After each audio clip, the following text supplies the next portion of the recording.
every child needs to see this. So the elementary schools and high school, everywhere, they need to see this so they remember who they are, their divine origin. Wow, it's really powerful. Mm-hmm. And just by seeing the film, you think this happens within every person. Does it spark something? You know what? Even if one person in a theater remembers, we're good. Then that one person will tell others and it will spread. And of course, we've been seeing a lot more than one person. Almost everybody in the theaters have seen the movie, screened it all over the world now, and people wake up, like, wow, that's actually who I am.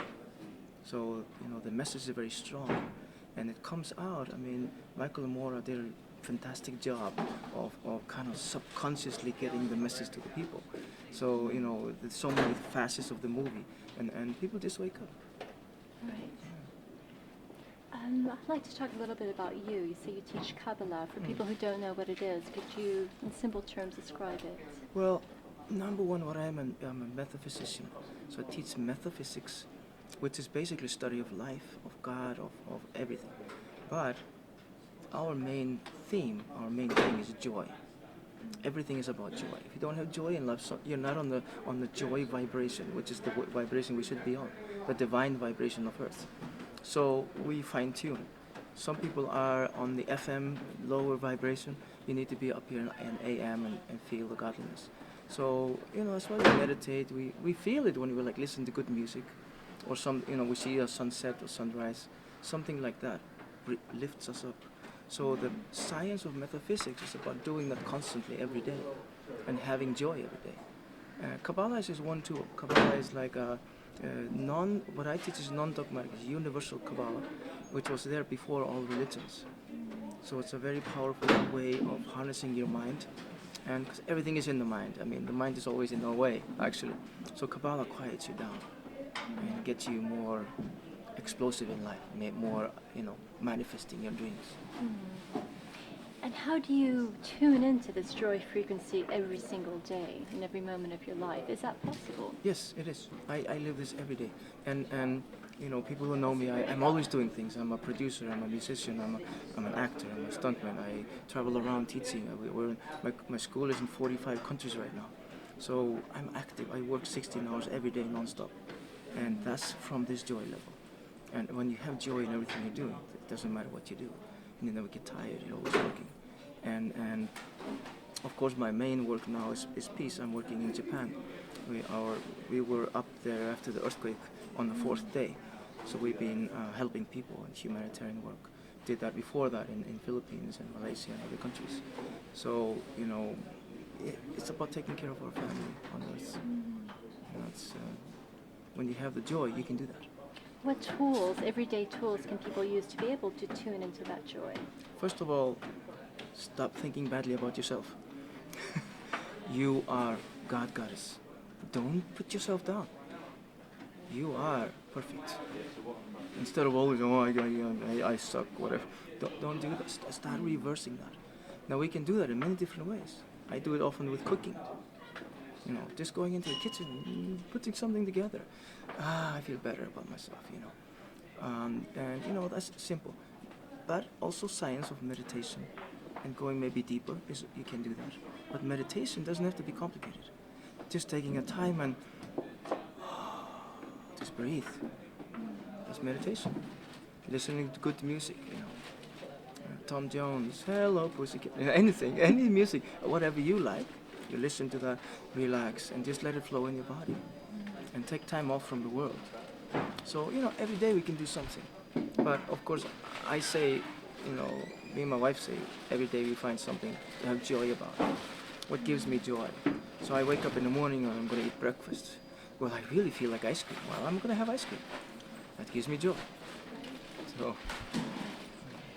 This day, the 21st of December, has been hyped up around the world for many different reasons. What do you think today's really about? It's a Friday. I just put that on my Facebook this morning. It's a Friday. It's as simple as that. But yes, there are things, and we have prophecies and all this stuff. But it's about a shift, and shift has been going on for a while. I mean, we saw a huge shift in Egypt a few years ago when they rose up against the government. And country after country has been doing that. So it's not like it's happening in one day, and it's not going to end with this day. But in the subconsciousness of the earth, many people are like, oh, we're going to end this, the end. But deep in, we know that it's not. That's not the way it is. It's just a beginning. So it's a day of celebration. A beginning of what? A shift into what? Shift, a new world. I mean, you see, world is changing into something. We don't know what it is though, and that's the mystery. And that's what is fun, because before we had a system. There was a government. There was this. There was that. There was a system, and it's not working. Everything is collapsing. Finances, everything is collapsing, and governments are reforming to create new government. It's the same system. It doesn't work. So we have to create a new system, but it's going to be not a few people's system. The 2% are not going to create it. We're going to create it. The people, just normal people, are going to create it. So it's exciting. It's a little bit scary, of course, but it's exciting. Yeah. What about for the other everyday person, a person who hasn't been exposed to any of these spiritual practices or these tools?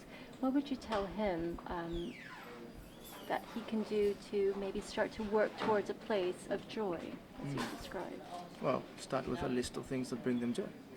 And start doing that every day. Just write up 5 things that this is what gives me really true joy, that makes my heart leap. And start doing it every day. And of course, again, like I said, stop this negative thinking about yourself. So it's your judgment and everything else of everybody else comes from your own judgment. So it's a shift. And I see that though. I travel all over the world teaching, and I see the shift happening. People are getting tired of this old way. So I'm excited about the future. It's going to be an amazing time. You said you were in Japan after the earthquake and the tsunami. How do you deal with a tragedy on such a scale where the energy above it must be very dense and heavy? How do you come in and start to change that?